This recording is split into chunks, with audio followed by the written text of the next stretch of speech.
નમસ્કાર મિત્રો, હોમ લર્નિંગમાં આપનું હાર્દિક સ્વાગત છે। આપ સૌ ઘરે બેઠા આ કાર્યક્રમ નિહાળી રહ્યા છો। મિત્રો, 10મા પ્રકરણમાં આપણે સેન્ટીમીટર અને મિલીમીટર વચ્ચેનો સંબંધ શીખ્યા છીએ, પરંતુ આ પ્રકરણનો મુખ્ય હેતુ લંબાઈનો અંદાજ બાંધવાનો છે। આપણે આપણા રોજિંદા જીવનમાં જુદી જુદી ક્રિયાઓ અંદાજ આધારિત કરતા હોઈએ છીએ। તમારી મમ્મીની વાત કરીએ તો એ દરરોજ રસોઈ બનાવતી વખતે અંદાજથી ઘઉંનો કે બાજરીનો લોટ લેતા હોય છે કે આજે રસોઈ માટે આટલા રોટલા કે રોટલી બનાવવા માટે આટલા લોટની જરૂરિયાત રહેશે। તમે જોયું હશે કે દરરોજ કુટુંબના બધા સભ્યો જમી લે એ પછી 1 કે 2 રોટલી વધતી હોય છે અથવા તો 1 કે 2 રોટલા વધતા હોય છે। એવું લગભગ નથી બનતું કે ઘરના જેટલા સભ્યો હોય એના કરતાં બમણું તમારા મમ્મીએ રાંધી નાખ્યું હોય। હા, 1 કે 2 રોટલી વધારે એટલા માટે રાખવામાં આવે છે કે કદાચ જો કોઈ અતિથિ, કોઈ મહેમાન આપણા ઘરે આવી ચડે તો એ પણ આપણી સાથે જમવામાં ભળી શકે। તો આવો અંદાજ આપણે લંબાઈ માટે બાંધતા શીખ્યા છીએ। પાઠ્યપુસ્તકના પાના નંબર 138 ઉપર એક કોષ્ટક આપણને આપેલું છે। તેની અંદર 100 રૂપિયાની નોટ, 10 રૂપિયાની નોટ, 20 રૂપિયાની નોટ, 5 રૂપિયાની નોટ, પોસ્ટકાર્ડ અને ગણિતનું પાઠ્યપુસ્તક, આટલી વસ્તુઓની લંબાઈ અને પહોળાઈનું આપણે માપન કરવાનું છે। પણ એ માપન કરીએ એ પહેલાં આપણે એનું અનુમાન કરવાનું છે, એટલે કે તેની લંબાઈ અને પહોળાઈનો આપણે અંદાજ બાંધવાનો છે અને એ માપ આપણે અહીંયા લખી દેવાનું છે। ત્યારબાદ આપણી પાસે રહેલી માપપટ્ટીની મદદથી આપણે એની લંબાઈ અને પહોળાઈનું ચોક્કસ માપન કરવાનું છે અને એ આ બંને ખાનામાં આપણે લખવાનું છે। ત્યારબાદ આપણે આપણું અનુમાન અને આપણે લીધેલું ચોક્કસ માપ એની આપણે સરખામણી કરવાની છે અને એમ કરતાં આપણને ખ્યાલ આવશે કે આપણો અંદાજ સત્યની કેટલી નજીક છે। આ સિક્કો આપણે બધાએ જોયો છે। ચાલો તમને એક બીજો સિક્કો બતાવું। આ સિક્કો કેટલા વિદ્યાર્થીઓએ જોયો છે? તમને દેખાય છે બરાબર સ્ક્રીન ઉપર? 1 રૂપિયાના સિક્કાની બાજુમાં જે સિક્કો છે એ સિક્કો છે 50 પૈસાનો, બરાબર? આ સિક્કો છે 50 પૈસાનો, એટલે કે 50 પૈસાના જ્યારે 2 સિક્કા આપણે ભેગા કરીએ એટલે કે 50 પૈસા અને 50 પૈસા ત્યારે થાય છે 100 પૈસા અને 100 પૈસા એટલે એનું મૂલ્ય છે 1 રૂપિયો। તો આપણે હવે સમજી ગયા કે જ્યારે 50 પૈસાના 2 સિક્કા ભેગા કરીએ ત્યારે તેનું મૂલ્ય 1 રૂપિયા જેટલું થાય છે। ચાલો તેને બીજી રીતે સમજવાનો પ્રયત્ન કરીએ। જો મિત્રો, રૂપિયા અને પૈસા આપણા રોજિંદા જીવનમાં ખૂબ ઉપયોગી છે અને દરરોજ રૂપિયા પૈસાનો વ્યવહાર આપણે કરતા હોઈએ છીએ। બજારમાં કોઈ પણ વસ્તુ લેવા જઈએ ત્યારે જો આપણને રૂપિયા અને પૈસાની સમજ ન હોય તો ક્યારેક વેપારી દ્વારા છેતરાવાના કિસ્સા બનતા હોય છે। તો આપણે બરાબર આજે સમજી લઈએ રૂપિયા અને પૈસા વચ્ચેનો સંબંધ।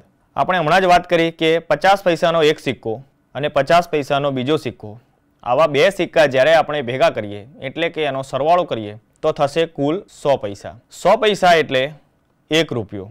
1 રૂપિયાનો સિક્કો પણ આપણે જોયો, 50 પૈસાનો સિક્કો પણ આપણે જોયો। 1 રૂપિયાને સાંકેતિક રીતે લખવા માટે આપણે રૂપિયાના આ સંકેતનો ઉપયોગ કરીએ છીએ। રૂપીસ માટે આપણે આ સંકેત વાપરીએ છીએ અને જેટલા રૂપિયા હોય બાજુમાં અંકોમાં દર્શાવવામાં આવે છે। તો આને વંચાય કઈ રીતે? રૂપિયો 1। હવે એને બરાબર સમજીએ। 50 પૈસાની કિંમત રૂપિયા 1 થી અડધી છે, એટલે કે 2 50 પૈસા જ્યારે ભેગા કરો ત્યારે એની કિંમત 1 રૂપિયા જેટલી થાય છે। ટૂંકમાં કહેવું હોય તો 50 પૈસા એ રૂપિયા 1નો અડધો ભાગ છે, એટલે કે 1/2 ભાગ છે। અડધો ભાગ એટલે કેટલો કહેવાય? 1/2 ભાગ। તેવી જ રીતે 10 પૈસા એ રૂપિયા 1નો 10મો ભાગ છે। 10 પૈસા એ રૂપિયા 1નો 10મો ભાગ છે। આને બીજી રીતે સમજવું હોય તો એમ સમજી શકાય કે 10 પૈસાના જ્યારે આપણે 10 સિક્કા ભેગા કરીએ ત્યારે આપણને 100 પૈસા મળે અને 100 પૈસા એટલે 1 રૂપિયો, તે આપણે જાણીએ છીએ। તો 10 પૈસા એ રૂપિયા 1નો 10મો ભાગ છે। 10મા ભાગને અપૂર્ણાંક સ્વરૂપે આ રીતે દર્શાવી શકાય, 1/10। તો 10 પૈસા એ રૂપિયા 1નો 10મો ભાગ છે, એટલે કે તે રૂપિયા 1નો 1/10મો ભાગ છે એમ પણ કહી શકાય। તેવી જ રીતે 1 પૈસો એ રૂપિયા 1નો 100મો ભાગ છે। રૂપિયા 1 એટલે 100 પૈસા। તો જ્યારે 100 પૈસા ભેગા થાય ત્યારે 1 રૂપિયો બને છે। તો પૈસા અને રૂપિયાની જ્યારે આપણે સરખામણી કરીએ તો 1 પૈસાની સરખામણી આપણે 1 રૂપિયા સાથે કરીએ તો કહી શકાય કે 1 પૈસો એ રૂપિયા 1નો 100મો ભાગ છે। 100મો ભાગ એટલે 1/100। તો 1 પૈસો એ રૂપિયા 1નો 100મો ભાગ છે। હવે 100 પૈસા બરાબર ₹1। તેવી જ રીતે 100 પૈસાનો 10મો ભાગ એટલે કે 10 પૈસા બરાબર, તો અહીંયા પણ આપણે 10મો ભાગ કરવો પડશે। ₹1નો 10મો ભાગ, તો એને દશાંશ સ્વરૂપે પોઈન્ટમાં લખવો હોય તો ₹0.1। તેવી જ રીતે 1 પૈસો એ 10 પૈસાનો 10મો ભાગ છે, એટલે 100 પૈસાનો એ 100મો ભાગ થયો। તો 100 પૈસાનો 100મો ભાગ એટલે કે 1 પૈસો બરાબર ₹1નો 100મો ભાગ એ છે ₹0.01। જુઓ મિત્રો, પાઠ્યપુસ્તકના પાના નંબર 138 ઉપર કોષ્ટકની નીચે આપણને કુલ 1, 2, 3, 4, 5, 6 અને 7 વસ્તુઓ આપેલી છે। આ દરેકે દરેક વસ્તુની સાથે તેની કિંમત પણ દર્શાવેલી છે। જુઓ મિત્રો, પાઠ્યપુસ્તકના પેજ નંબર 138 પર જે 7 વસ્તુઓ આપેલી છે એની કિંમત પાઠ્યપુસ્તક પ્રમાણે અહીં લખેલી છે। અહીં જે કિંમત આપેલી છે તે રૂપિયામાં છે। આ કિંમતને આપણે સૌથી પહેલાં રૂપિયા અને પૈસામાં ફેરવી દઈએ તો આપણને પાછળના જે દાખલા છે એ બહુ સરળતાથી આપણે ગણી શકીશું। ચાલો એને આપણે રૂપિયા અને પૈસામાં ફેરવી દઈએ। તો 1 કેળાની કિંમત છે ₹2.50। તો આને રૂપિયા પૈસામાં ફેરવતા શું આવશે? કોણ કહેશે? બોલો તો એ થશે ₹2.50। તેવી જ રીતે પાકીટની જે કિંમત છે તે છે ₹120.50। તો એની કિંમત રૂપિયા અને પૈસામાં થશે ₹120.50। ત્રીજી વસ્તુ છે પેન। એક પેનની કિંમત છે ₹6.50, એટલે કે સાદા શબ્દોમાં કહીએ તો ₹6.5ની એ પેન છે, પણ રૂપિયા અને પૈસામાં એની કિંમત થશે ₹6.50। તેવી જ રીતે ઘડિયાળની કિંમત આપેલી છે ₹567.25, એટલે કે ₹567 અને કેટલા પૈસા આવશે? 25 પૈસા। તે જ રીતે એક સાબુની કિંમત આપણને આપેલી છે ₹8.75, તે થશે ₹8.75। દિવાસળીની એક પેટીની કિંમત આપણને આપેલી છે ₹0.50। તો અહીં રૂપિયાની કિંમત એટલે કે દશાંશ ચિહ્નની આગળનો જે અંક છે 0 છે, તો અહીંયા રૂપિયામાં શું આવશે? 0, અને દશાંશ ચિહ્ન પછી જે કિંમત આપેલી છે એ આપણે શેમાં ગણીએ છીએ? પૈસામાં। તો અહીં દિવાસળીની એક પેટીની કિંમત થશે માત્ર 50 પૈસા। તેવી જ રીતે એક જોડ ચંપલની કિંમત આપણને આપેલી છે ₹32.99, એટલે કે આ ચંપલની જોડ આપણને ₹32.99 પડશે। ચાલો હવે રૂપિયામાં આપેલી કિંમતને આપણે રૂપિયા અને પૈસામાં ફેરવતા શીખી ગયા। તેવી જ રીતે આપણે ઉલટું પણ કરી શકીએ। રૂપિયા અને પૈસામાં આપેલી કિંમતને આપણે જ્યારે રૂપિયામાં ફેરવવાની થાય ત્યારે આપણે દશાંશ ચિહ્નનો ઉપયોગ કરીએ છીએ। ચાલો હવે આના આધારે આપણે પ્રશ્નો જોઈએ। ચાલો, પહેલો પ્રશ્ન છે, એક દિવાસળીની પેટીની કિંમત કેટલા પૈસા છે? કોણ કહેશે? કોષ્ટક તમારી સામે છે, કિંમતો પણ આપણે જોઈ લીધી। તો હવે આ સ્પષ્ટ છે કે દિવાસળીની એક પેટીની કિંમત છે 50 પૈસા। કેટલી કિંમત છે? 50 પૈસા। અહીં આપણને પ્રશ્ન પૂછ્યો છે કેટલા પૈસા છે। જો આ પ્રશ્ન એવો પૂછ્યો હોત કે એક દિવાસળીની પેટીની કિંમત કેટલા રૂપિયા છે, તો શું જવાબ આવત? તો મિત્રો જવાબ આપણે દશાંશ ચિહ્નનો ઉપયોગ કરીને લખવો પડે, અને એમાં આપણે લખવું પડે ₹0.50, એટલે ₹0.50 એવો એમાં જવાબ આવે। ચાલો એના પછીનો પ્રશ્ન જોઈએ।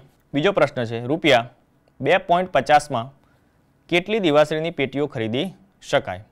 હવે આપણે જાણીએ છીએ કે દિવાસળીની એક પેટીની કિંમત કેટલી છે? 50 પૈસા, બરાબર? તો આપણે ગણતરી કરીએ। દિવાસળીની એક પેટીની કિંમત બરાબર 50 પૈસા। હવે આપણને કહ્યું છે કે ₹2.50 એટલે કે ₹2.50, તો સૌથી પહેલાં આ જે કિંમત રૂપિયામાં આપેલી છે એને આપણે રૂપિયા અને પૈસામાં ફેરવી દઈએ। તો ₹2.50 બરાબર શું થશે? દશાંશ ચિહ્નની આગળનો ભાગ એ રૂપિયા દર્શાવે છે, દશાંશ ચિહ્ન પછીનો ભાગ શું દર્શાવે છે? હંમેશા પૈસા દર્શાવે છે। તો આને રૂપિયા પૈસામાં ફેરવતા થશે ₹2.50। હવે આપણે સૌ જાણીએ છીએ કે ₹1 બરાબર 100 પૈસા, તો ₹2 બરાબર કેટલા થશે? તો 200 પૈસા વત્તા 50 પૈસા, તો આની કિંમત થશે પૈસામાં કુલ 250 પૈસા। એટલે કે આપણી પાસે ₹2.50 છે, ₹2.50 એટલે 250 પૈસા। તો જો 50 પૈસામાં દિવાસળીની જો એક પેટી ખરીદી શકાય તો 250 પૈસામાં દિવાસળીની કેટલી પેટી ખરીદી શકાય? તો આપણે લખીએ 50 પૈસામાં મળતી દિવાસળીની પેટીની સંખ્યા બરાબર 1 માટે 250 પૈસા એટલે કે 2.5 રૂપિયામાં મળતી દિવાસળીની પેટીની સંખ્યા કેટલી થશે? શું કરવું પડે આપણે? તો 50 પૈસામાં જો એક દિવાસળીની પેટી મળે તો 250 પૈસા માટે આપણે શું કરવું પડે? 50 પૈસાને એમાં ઉમેરતા જઈએ. તો 50 પૈસામાં એક દિવાસળીની પેટી, એવા બીજા 50 પૈસા ઉમેરીએ તો 1 ને 1 2 દિવાસળીની પેટી એટલે કે 100 પૈસામાં 2 પેટી. ત્રીજી વખત 50 પૈસા ઉમેરીએ તો એટલે 150 પૈસા થયા. 150 પૈસામાં 3 પેટી. ચોથી વખત 50 પૈસા ઉમેરીએ એટલે 200 પૈસામાં 4 પેટી. એવી રીતે પાંચમી વખત આપણે જ્યારે 50 પૈસા ઉમેરીએ ત્યારે 250 પૈસામાં આપણને 5 દિવાસળીની પેટી મળે. તો જવાબ આપણો થયો કે ₹2.50 એટલે કે 2.5 રૂપિયામાં કુલ 5 દિવાસળીની પેટી ખરીદી શકાય. ચાલો એના પછીનો પ્રશ્ન જોઈએ. એક સાબુની કિંમત કેટલા રૂપિયા છે? એકદમ સહેલો જવાબ છે. કોષ્ટક ઉપરથી જ આપણે જવાબ આપી શકીએ છીએ. એક સાબુની કિંમત ₹8.75 છે. ચાલો એના પછીનો પ્રશ્ન જોઈએ. પ્રશ્ન 4. અરુણ એક સાબુ ખરીદવા ઈચ્છે છે. તેની પાસે 5 રૂપિયાનો એક સિક્કો, 1 રૂપિયાના 2 સિક્કા તથા 50 પૈસાના 4 સિક્કા છે. તેને કેટલા પૈસા પાછા મળશે તે રૂપિયામાં દર્શાવો. સૌથી પહેલાં આપણે આ રકમને સમજવાનો પ્રયત્ન કરીએ. અરુણ નામનો છોકરો એક સાબુ ખરીદવા ઈચ્છે છે. સાબુની કિંમત આપણે જાણીએ છીએ. એક સાબુની કિંમત છે બરાબર ₹8.75. તો એક સાબુ ખરીદવા માટે અરુણ પાસે આટલા રૂપિયા હોવા જોઈએ. હવે જોઈએ અરુણ પાસે કેટલા રૂપિયા છે. તેની પાસે 5 રૂપિયાનો એક સિક્કો, તો ₹5. અરુણ પાસે 5 રૂપિયાનો એક સિક્કો, તો આપણે ₹5 લખી દીધા. 1 રૂપિયાના 2 સિક્કા, 1 રૂપિયાના 2 સિક્કાની કિંમત કેટલી થાય? 2 રૂપિયા. તો એનો આપણે સરવાળો કરીએ. તથા 50 પૈસાના 4 સિક્કા છે. હવે આગળ જ આપણે જોયું કે 50 પૈસાના 4 સિક્કા એટલે 50 પૈસાના જ્યારે આપણે 2 સિક્કા ભેગા કરીએ ત્યારે આપણને 1 રૂપિયો મળે છે. તો જો 50 પૈસાના આપણે 4 સિક્કા ભેગા કરીએ તો આપણને કુલ 1 ને 1 એમ 2 રૂપિયા મળે. તો 50 પૈસાના 4 સિક્કાની કિંમત કેટલી થાય? 2 રૂપિયા જેટલી થશે. તો ફરીથી સમજવાનો પ્રયત્ન કરીએ. 5 રૂપિયાનો એક સિક્કો, 1 રૂપિયાના 2 સિક્કા એટલે એની કિંમત થશે 2 રૂપિયા જેટલી તથા 50 પૈસાના 4 સિક્કા એટલે એની પણ કિંમત થશે 2 રૂપિયા જેટલી. તો આટલા રૂપિયા અરુણ પાસે છે. આ બધા રૂપિયાનો આપણે સરવાળો કરીએ. ₹5 વત્તા ₹2 વત્તા ₹2. તો 5માં 2 ઉમેરીએ તો થશે 7, 7 અને 2 9. તો અરુણ પાસે 9 રૂપિયા છે. આપણે જાણીએ છીએ કે એક સાબુની કિંમત ₹8.75 છે એટલે 9 રૂપિયા કરતાં ઓછી છે. એટલે અરુણ સાબુ ખરીદી શકશે. હવે પ્રશ્ન એ છે કે તેને કેટલા પૈસા પાછા મળશે. 9 રૂપિયા જો એ દુકાનદારને આપી દે તો અરુણને સાબુ ખરીદ્યા પછી કેટલા પૈસા પાછા મળશે. અને એ પૈસા પાછા આપણે શેમાં દર્શાવવાના છે? રૂપિયામાં દર્શાવવાના છે. તો શું કરવું પડે? આ બંને રકમને આપણે સૌથી પહેલાં પૈસામાં ફેરવી દઈએ. તો એક સાબુની કિંમત બરાબર ₹8.75. એનો અર્થ એવો થાય કે આ સાબુની કિંમત છે ₹8.75 અને એને માત્ર પૈસામાં ફેરવવા હોય તો થશે 875 પૈસા. તેવી જ રીતે અરુણ પાસે જેટલા પૈસા છે તે છે 9 રૂપિયા. 9 રૂપિયાને પૈસામાં ફેરવતા થશે 9 રૂપિયા એટલે 900 પૈસા. તો અરુણ પાસે કેટલા પૈસા છે? 900 પૈસા. સાબુની કિંમત થઈ 875 પૈસા. તો એને પાછા કેટલા પૈસા મળશે? તો અરુણને 900 ઓછા 875. 900માંથી 875 આપણે બાદ કરીએ એટલે કેટલા પૈસા રહ્યા? તો 25 પૈસા અરુણને પાછા મળશે. આપણો જવાબ આવી ગયો. અરુણને 25 પૈસા પાછા મળશે. પરંતુ રકમ ફરીવાર વાંચીએ. તેને કેટલા પૈસા પાછા મળશે તે રૂપિયામાં દર્શાવો. તો 25 પૈસાને આપણે જો રૂપિયામાં દર્શાવવા હોય તો શું કરવું પડે? તેને દશાંશ ચિહ્નનો ઉપયોગ કરી દર્શાવવા પડે. તો 25 પૈસા બરાબર આપણે જાણીએ છીએ કે 100 પૈસા બરાબર 1 રૂપિયો. તો 25 પૈસા બરાબર ₹0.25 થાય. તો આનો અર્થ એ થયો કે એક સાબુ ખરીદ્યા પછી અરુણને 25 પૈસા અથવા તો ₹0.25 પાછા મળશે. ચાલો એના પછીનો પ્રશ્ન જોઈએ. પ્રશ્ન 5 એનો એ, એક કેળાની કિંમત ₹2.50 છે, એટલે કે 2.5 રૂપિયા છે. એક કેળું 2.5 રૂપિયાનું મળે છે. તો 1.5 ડઝન કેળાની કિંમત કેટલા રૂપિયા થાય? હવે રકમના બધા શબ્દો બરાબર સમજવાનો પ્રયત્ન કરીએ. એક કેળાની કિંમત 2.5 રૂપિયા છે, તો 1.5 ડઝન, સૌથી પહેલાં આ શબ્દ આપણે બરાબર સમજીએ. 1.5 ડઝન એટલે શું? આપણે જાણીએ છીએ 1.5 રૂપિયો એટલે 1 રૂપિયો 50 પૈસા, એટલે કે એક આખો રૂપિયો અને બીજો એક અડધો રૂપિયો, એને આપણે 1.5 તરીકે સાદી ભાષામાં કહેતા હોઈએ છીએ. અહીંયા પણ એવું જ છે. 1.5 ડઝન એટલે 1 ડઝન અને બીજો અડધો ડઝન. તો હવે ડઝન એટલે શું એ સમજવાનો પ્રયત્ન કરીએ. તો 1 ડઝન એટલે શું થશે? 12 નંગ. આપણે જ્યારે ડઝનની વાત કરીએ છીએ ત્યારે એ 12 નંગનું એક ઝુમખું છે. 12 નંગનું જૂથ, એને આપણે વ્યવહારની ભાષામાં ડઝન તરીકે ઓળખીએ છીએ. અને જ્યારે 1.5 ડઝન કહીએ છીએ ત્યારે 1 ડઝન વત્તા અડધો ડઝન, એટલે 1 ડઝનના 12 નંગ વત્તા અડધો ડઝનના 12ના અડધા, એટલે 6 નંગ. એમ 12 ને 6 થશે કુલ 18 નંગ. તો 1.5 ડઝન એટલે 18 નંગ કેળા આપણે લેવાના છે. એક કેળાની કિંમત આપણે જાણીએ છીએ તે છે 2.5 રૂપિયા. તો આપણે કુલ કેળા કેટલા લેવાના છે? 18 નંગ. હવે આને બરાબર સમજવાનો પ્રયત્ન કરીએ. જો આપણી પાસે 2.5 રૂપિયા હોય તો આપણને એક કેળું મળે. તો ₹2.50માં મળતા કેળાની સંખ્યા બરાબર 1. એટલે કે આપણી પાસે જો 2.5 રૂપિયા હોય તો આપણને એક કેળું મળે. આપણે કેળા લેવાના છે કેટલા? 18. બરાબર. હવે 2.5 રૂપિયા જો આપણે 2 વખત લઈએ, 2.5 વત્તા 2.5, તો આપણે જાણીએ છીએ કેટલા થશે? 2.50 વત્તા 2.50 એ થશે, એટલે કે 5 રૂપિયા. તો 2.5 રૂપિયા 2 વખત લઈએ તો આપણને 5 રૂપિયા મળે. તો 5 રૂપિયામાં કેટલા કેળા મળશે? 2 કેળા. તો આપણે અહીં લખતા જઈએ. 2.5 ને આપણે બમણા કર્યા, 2 વખત લીધા, તો ₹5માં મળતા કેળાની સંખ્યા બરાબર 2. 2.5 રૂપિયામાં એક કેળું, 2 વખત 2.5 રૂપિયા લીધા, એટલે 5 રૂપિયામાં કેટલા કેળા મળશે? 2 કેળા. હવે 5ના આપણે ડબલ કરીએ. તો જો 5 રૂપિયામાં 2 કેળા મળે તો 10 રૂપિયામાં કેટલા મળશે? 5 દુ 10, તો 2 દુ 4. તો ₹10માં આપણને કુલ કેટલા કેળા મળશે? 4 કેળા મળશે. તો 5 રૂપિયામાં 2 કેળા, તેવી જ રીતે 10 રૂપિયામાં આપણને કેટલા કેળા મળશે? 4. હવે હજુ 10ના આપણે શું કરીએ? ડબલ કરતા જઈએ. 10માં મળે આપણને 4 કેળા, તો 20 રૂપિયામાં કેટલા મળશે? 8 કેળા. તો 20માં મળતા કેળાની સંખ્યા બરાબર, અહીંયા પણ આપણે જે રકમ છે એની બમણી રકમ મૂકવી પડશે, 8. 10 રૂપિયામાં 4 કેળા, તેવી જ રીતે 20 રૂપિયામાં 8 કેળા. હવે આપણે ₹10 એમાં મૂકતા જઈએ. તો જો 10 રૂપિયામાં 4 કેળા હોય અને 20 રૂપિયામાં 8 કેળા મળતા હોય તો 30 રૂપિયામાં કેટલા કેળા મળે? બીજા 4 કેળા આપણને મળે. તો 8 ને 4 12 કેળા થયા. 12 કેળા એટલે 1 ડઝન કેળા થઈ ગયા. તો 1 ડઝન કેટલામાં મળે આપણને? 30 રૂપિયામાં. હવે આપણે જોઈએ છે 1.5 ડઝન એટલે કે 18 નંગ. તો શું કરીશું? 18 નંગ કરવા માટે હજી આપણે કેટલા કેળા ખૂટે છે?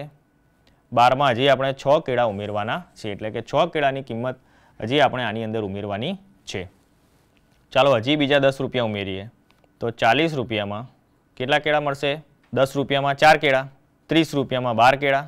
તો બીજા આપણે 10 રૂપિયા ઉમેર્યા તો આમાં હજી બીજા 4 કેળાનો વધારો થશે. તો 12 ને 4 16 કેળા આપણને મળે.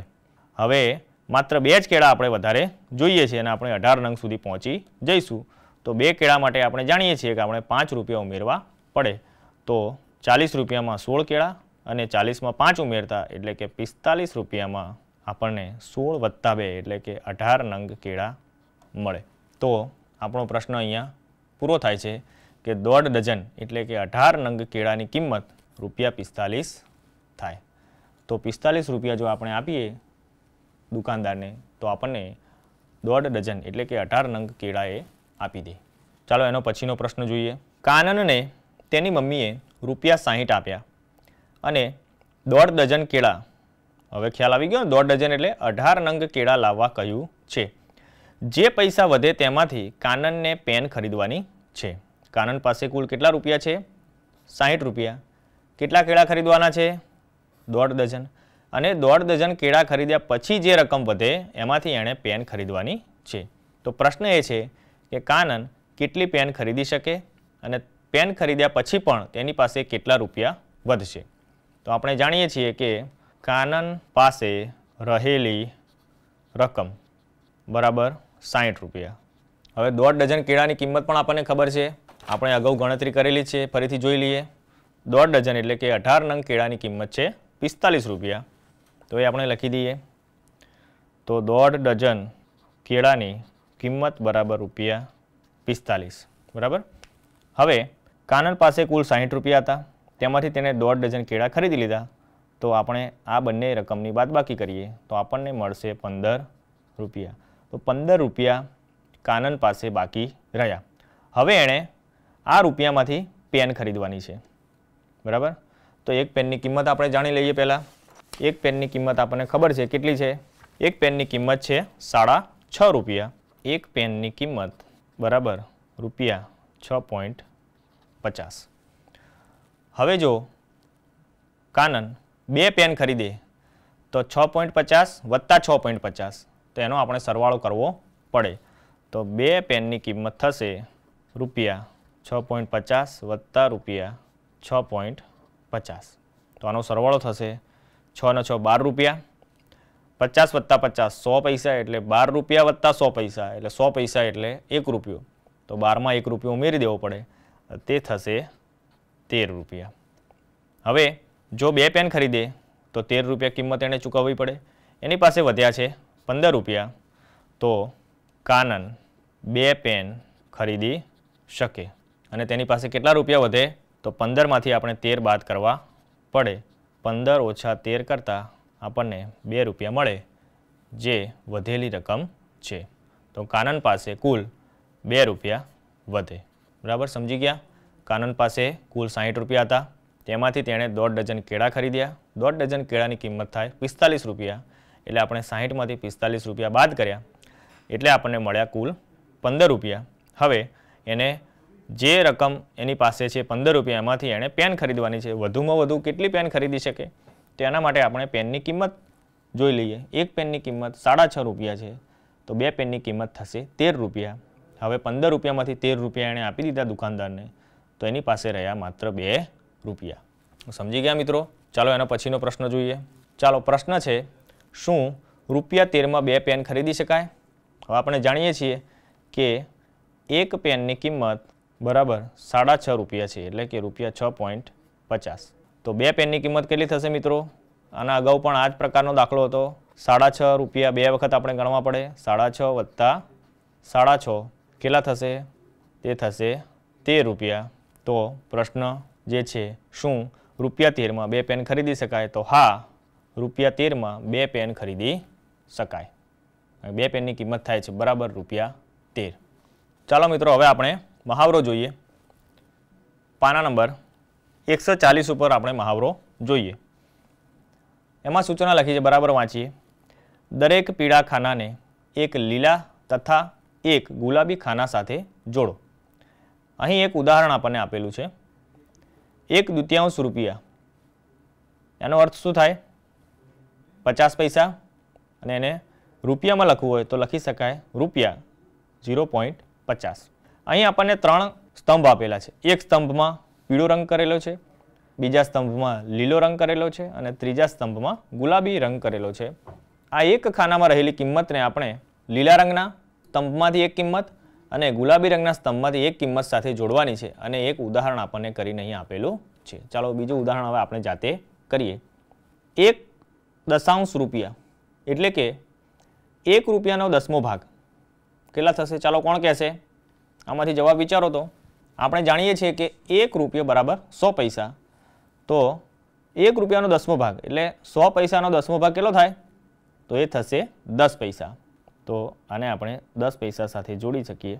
હવે 10 પૈસાને રૂપિયામાં કઈ રીતે લખી શકાય? તો 10 પૈસાને રૂપિયામાં લખવા માટે આપણે દશાંશ ચિહ્નનો ઉપયોગ કરી આ રીતે લખી શકીએ. રૂપિયા 0.10.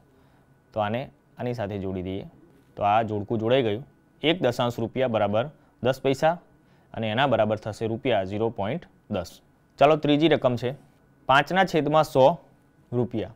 5/100 રૂપિયા. આ શું કહેવા માંગે છે? કોણ કહેશે? 100 પૈસા એટલે 1 રૂપિયો. 100 પૈસામાંથી 5 પૈસા એટલે કેટલા થશે? કેટલા પૈસા થયા? એ માત્ર 5 પૈસા થયા. તો એને આપણે અહીંયા જોડીએ. 5/100 રૂપિયા એટલે 5 પૈસા. તો સૌથી ઉપર આપેલા છે એને અહીંયા આની સાથે જોડીએ. હવે 5 પૈસાને આપણે રૂપિયામાં લખવાના છે. તો કેવી રીતે લખીશું? જ્યારે પૈસાની વાત આવે ત્યારે બે દશાંશ સ્થળ છોડી આપણે દશાંશ ચિહ્ન મૂકતા હોઈએ છીએ. તો 5 પૈસા બરાબર થશે રૂપિયા 0.05. તેવી જ રીતે 3/4 રૂપિયા. ચલો આ તમને કંઈક જુદું લાગતું હશે. હવે 3/4 રૂપિયા કેવી રીતે ગણી શકાય? ચાલો એનો આપણે એની પ્રેક્ટિસ કરીએ. 3/4 રૂપિયા એને આપણે સૌથી પહેલાં પૈસામાં ફેરવીએ. તો 3/4 રૂપિયા જો આપણે આને સરળતાથી પૈસામાં ફેરવવા હોય તો અહીં આપેલા જે અપૂર્ણાંક સ્વરૂપ છે એમાં આપણે જે છેદ છે 4 એને આપણે 10 અથવા 100ના ગુણાંકમાં ફેરવવો પડે. તો આપણે એના છેદને 25 વડે ગુણીએ. તો 3/4 4ને 25 વડે ગુણીએ. તેવી જ રીતે ઉપર 3ને પણ આપણે 25 વડે ગુણીએ. શું જવાબ આવે છે જોઈએ. 25 × 75 અને 25 ચોક 100 રૂપિયા. બરાબર? એટલે 75/100 આટલા રૂપિયા. એટલે આ ખરેખર કેટલા પૈસા થયા ગણાય? આ થશે માત્ર 75 પૈસા. શું થશે? 75 પૈસા. તો હવે આપણને સરળતાથી જવાબ ખબર પડી ગઈ કે 3/4 રૂપિયા બરાબર કેટલા થશે? 75 પૈસા. અને આ પૈસાને આપણે રૂપિયામાં ફેરવવા હોય તો શું કરવું પડે? દશાંશ ચિહ્નનો ઉપયોગ કરવો પડે. તે થશે રૂપિયા 0.75. તો આ 75 પૈસાને પહેલા ખાના સાથે જોડી દઈએ આપણે. ચાલો હવે હજી 2 ખાના બાકી છે. 99/100 રૂપિયા એટલે કેટલા પૈસા થયા? 99 પૈસા. 3 નંબરના ખાના સાથે જોડીએ. 99 પૈસાને રૂપિયામાં દર્શાવીએ. તે થશે 0.99 રૂપિયા. તો એને છેલ્લા ખાના સાથે જોડીએ. હવે છેલ્લું ખાનું છે 1/4 રૂપિયા એટલે કે 1 રૂપિયાનો ચોથો ભાગ. આને બરાબર સમજીએ. 1 રૂપિયો એટલે 100 પૈસા. 100 પૈસાનો ચોથો ભાગ એટલે આપણે જાણીએ છીએ કે અડધાનું અડધું. 100 પૈસાના અડધા થશે 50 પૈસા અને 50 પૈસાના અડધા એ થશે 25 પૈસા. તો 1/4 રૂપિયો એટલે થશે 25 પૈસા. એ બીજા નંબરનું ખાનું છે એની સાથે આપણે જોડવાનો પ્રયત્ન કરીએ. અને 25 પૈસાને રૂપિયામાં કેવી રીતે લખાય? તો એ છેલ્લેથી બીજું ખાનું છે રૂપિયા 0.25. તો જોઈ લો મિત્રો, આપણે જોડકા જોડી દીધા. જોયું ને મિત્રો, આજે આપણે રૂપિયા અને પૈસા વચ્ચેનો સંબંધ ખૂબ સારી રીતે શીખ્યા. તમે પણ જ્યારે બજારમાં કોઈ વસ્તુ લેવા જાઓ ત્યારે ખૂબ કાળજીપૂર્વક વસ્તુ ખરીદ્યા પછી બાકીના પૈસા પાછા લેવાની ટેવ રાખશો.